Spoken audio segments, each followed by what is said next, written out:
कहानी कलश में आपका हार्दिक अभिनंदन है। और आज मैं निर्मल वर्मा की एक कहानी लेकर उपस्थित हुआ हूं और उस कहानी का नाम है बाज और सांप। ये कहानी प्रतीकात्मक है। बाज और सांप ये दोनों प्रतीक रूप में हैं। तो आपको आशा है कि ये कहानी आपको अच्छी लगेगी। और सबसे पहले आप कहानी सुनिए, उसके बाद कमेंट्स बॉक्स में आप लिखकर अपनी राय दीजिएगा।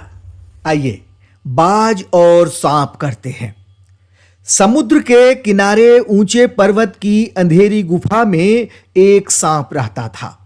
समुद्र की तूफानी लहरें धूप में चमकती, झिलमिलाती और दिन भर पर्वत की चट्टानों से टकराती रहती थीं। पर्वत की अंधेरी घाटियों में एक नदी भी बहती थी। अपने रास्ते पर बिखरे पत्थरों को तोड़ती, शोर मचाती हुई यह नदी बड़े जोर से समुद्र की ओर लपकती जाती थी। जिस जगह पर नदी और समुद्र का मिलाप होता था, वहां लहरें दूध के झाग सी सफेद दिखाई देती थीं। अपनी गुफा में बैठा हुआ सांप सब कुछ देखा करता। लहरों का गर्जन, आकाश में छिपती हुई पहाड़ियां, टेढ़ी मेढ़ी बल खाती हुई नदियों की गुस्से से भरी आवाजें। वह मन ही मन खुश होता था कि इस गर्जन तर्जन के होते हुए भी वह सुखी और सुरक्षित है। कोई उसे दुख नहीं दे सकता। सबसे अलग, सबसे दूर वह अपनी गुफा का स्वामी है। न किसी से लेना, न किसी से देना। दुनिया की भाग दौड़, छीना झपटी से वह दूर है। सांप के लिए यही सबसे बड़ा सुख था। एक दिन एकाएक आकाश में उड़ता हुआ, खून से लथपथ एक बाज सांप की उस गुफा में आ गिरा। उसकी छाती पर कितने ही जख्मों के निशान थे। पंख खून से सने थे और वह अधमरा सा जोर शोर से हाँफ रहा था। जमीन पर गिरते ही उसने एक दर्द भरी चीख मारी और पंखों को फड़फड़ाता हुआ धरती पर लौटने लगा। डर से सांप अपने कोने में सिकुड़ गया, किंतु दूसरे ही क्षण उसने भांप लिया कि बाज जीवन की अंतिम सांसें गिन रहा है और उससे डरना बेकार है। यह सोचकर उसकी हिम्मत बंधी और वह रेंगता हुआ उस घायल पक्षी के पास जा पहुंचा। उसकी तरफ कुछ देर तक देखता रहा, फिर मन ही मन खुश होता हुआ बोला, क्यों भाई, इतनी जल्दी मरने की तैयारी कर ली? बाज ने एक लंबी आह भरी। ऐसा ही दिखता है कि आखिरी घड़ी आ पहुंची है। लेकिन मुझे कोई शिकायत नहीं है। मेरी जिंदगी भी खूब रही भाई, जी भरकर उसे भोगा है। जब तक शरीर में ताकत रही, कोई सुख ऐसा नहीं बचा जिसे न भोगा हो। दूर दूर तक उड़ानें भरी हैं। आकाश की असीम ऊंचाइयों को अपने पंखों से नाप आया हूं। तुम्हारा बड़ा दुर्भाग्य है कि तुम जिंदगी भर आकाश में उड़ने का आनंद कभी नहीं उठा पाओगे। सांप बोला, आकाश को लेकर क्या मैं चाटूंगा? आकाश में आखिर रखा क्या है? क्या मैं तुम्हारे आकाश में रेंग सकता हूं? नहीं भाई, तुम्हारा आकाश तुम्हें ही मुबारक। मेरे लिए तो यह गुफा भली, इतनी आरामदेह और सुरक्षित जगह और कहां में होगी। सांप मन ही मन बाज की मूर्खता पर हंस रहा था।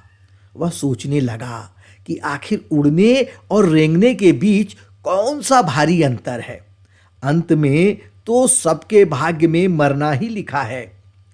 शरीर मिट्टी का है, मिट्टी में ही मिल जाएगा।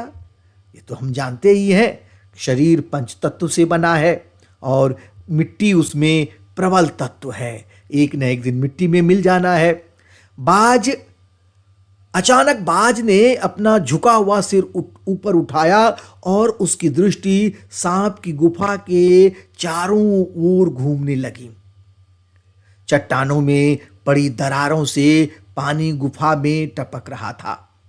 सीलन और अंधेरे में डूबी गुफा में एक भयानक दुर्गंध फैली हुई थी, मानो कोई चीज वर्षों से पड़ी पड़ी सड़ गई हो। बाज के मुंह से एक बड़ी जोर की करुण चीख फूट पड़ी। आह, काश मैं सिर्फ एक बार आकाश में उड़ पाता। बाज की ऐसी करुण चीख सुनकर सांप कुछ सिटपिटा सा गया। एक क्षण के लिए उसके मन में उस आकाश के प्रति इच्छा पैदा हो गई। उसके वियोग में बाज इतना व्याकुल होकर छटपटा रहा था। उसने बाज से कहा, यदि तुम्हें स्वतंत्रता इतनी प्यारी है तो इस चट्टान के किनारे से ऊपर क्यों नहीं उड़ जाने की कोशिश करते? हो सकता है कि तुम्हारे पैरों में अभी इतनी ताकत बाकी हो कि तुम आकाश में उड़ सको। कोशिश करने में क्या हर्ज है? बाज में एक नई आशा जग उठी। वह दूने उत्साह से अपने घायल शरीर को घसीटता हुआ चट्टान के किनारे तक खींच लाया। खुले आकाश को देखकर उसकी आंखें चमक उठीं। उसने एक गहरी लंबी सांस ली और अपने पंख फैलाकर हवा में कूद पड़ा। किंतु उसके टूटे पंखों में इतनी शक्ति नहीं थी कि उसके शरीर का बोझ संभाल सके। पत्थर सा उसका शरीर लुढ़कता हुआ नदी में जा गिरा। एक लहर ने उठकर उसके पंखों पर जमे खून को धो दिया। उसके थके मांदे शरीर को सफेद फेन से ढक दिया। फिर अपनी गोद में समेटकर उसे अपने साथ सागर की ओर ले चली। लहरें चट्टानों पर सिर धुनने लगी, मानो बाज की मृत्यु पर आंसू बहा रही हों। धीरे धीरे समुद्र के असीम विस्तार में बाज आंखों से ओझल हो गया। चट्टान की खोखल में बैठा हुआ सांप बड़ी देर तक बाज की मृत्यु और आकाश के लिए उसके प्रेम के विषय में सोचता रहा। आकाश की असीम शून्यता में क्या ऐसा आकर्षण छिपा है जिसके लिए बाज ने अपने प्राण गंवा दिए? वह खुद तो मर गया, लेकिन मेरे दिल का चैन अपने साथ ले गया। न जाने आकाश में क्या खजाना रखा है। एक बार तो मैं भी वहां जाकर उसके रहस्य का पता लगाऊंगा, चाहे कुछ देर के लिए ही हो। कम से कम उस आकाश का स्वाद तो चख लूंगा। यह कहकर सांप ने अपने शरीर को सिकोड़ा और आगे रेंग कर अपने को आकाश की शून्यता में छोड़ दिया। धूप में क्षण भर के लिए सांप का शरीर बिजली की लकीर सा चमक गया, किंतु जिसने जीवन भर रेंगना सीखा था वह भला क्या उड़ पाता। नीचे छोटी छोटी चट्टानों पर धप से सांप गिरा। ईश्वर की कृपा से बेचारा बच गया, नहीं तो मरने में क्या कसर बाकी रही थी। सांप हंसते हुए कहने लगा, सो उड़ने का यही आनंद है, भर पाया मैं तो। पक्षी भी कितने मूर्ख हैं, धरती के सुख से अनजान रहकर आकाश की ऊंचाइयों को नापना चाहते थे, किंतु अब मैंने जान लिया कि आकाश में कुछ नहीं रखा, केवल ढेर सी रोशनी के सिवा वहां कुछ भी नहीं। शरीर को संभालने के लिए कोई स्थान नहीं, कोई सहारा नहीं। फिर वे पक्षी किस बूते पर इतनी डींगे हाँकते हैं? किस लिए धरती के प्राणियों को इतना छोटा समझते हैं? अब मैं कभी धोखा नहीं खाऊंगा। मैंने आकाश देख लिया और खूब देख लिया। बाज तो बड़ी बड़ी बातें बनाता था, आकाश के गुण गाते थकता नहीं था। उसी की बातों में आकर मैं आकाश में कूदा था। ईश्वर भला करे, मरते मरते बच गया। अब तो मेरी यह बात और भी पक्की हो गई है कि अपनी खोखल से बड़ा सुख और कहीं नहीं है। धरती पर रेंग लेता हूं, मेरे लिए यह बहुत कुछ है। मुझे आकाश की स्वच्छंदता से क्या लेना देना। न वहां छत है, न दीवारें हैं, न रेंगने के लिए जमीन है। मेरा तो सिर चकराने लगता है, दिल कांप कांप जाता है। अपने प्राणों को खतरे में डालना कहाँ की चतुराई है। सांप सोचने लगा कि बाज अभागा था, जिसने आकाश की आजादी को प्राप्त करने में अपने प्राणों की बाजी लगा दी। किंतु कुछ देर बाद सांप के आश्चर्य का ठिकाना नहीं रहा। उसने सुना चट्टानों के नीचे से एक मधुर रहस्यमय गीत की आवाज उठ रही है। पहले उसे अपने कानों पर विश्वास नहीं हुआ, किंतु कुछ देर बाद गीत के स्वर अधिक साफ सुनाई देने लगे। वह अपनी गुफा से बाहर आया और चट्टान से नीचे झांकने लगा। सूरज की सुनहरी किरणों में समुद्र का लाल जल झिलमिला रहा था।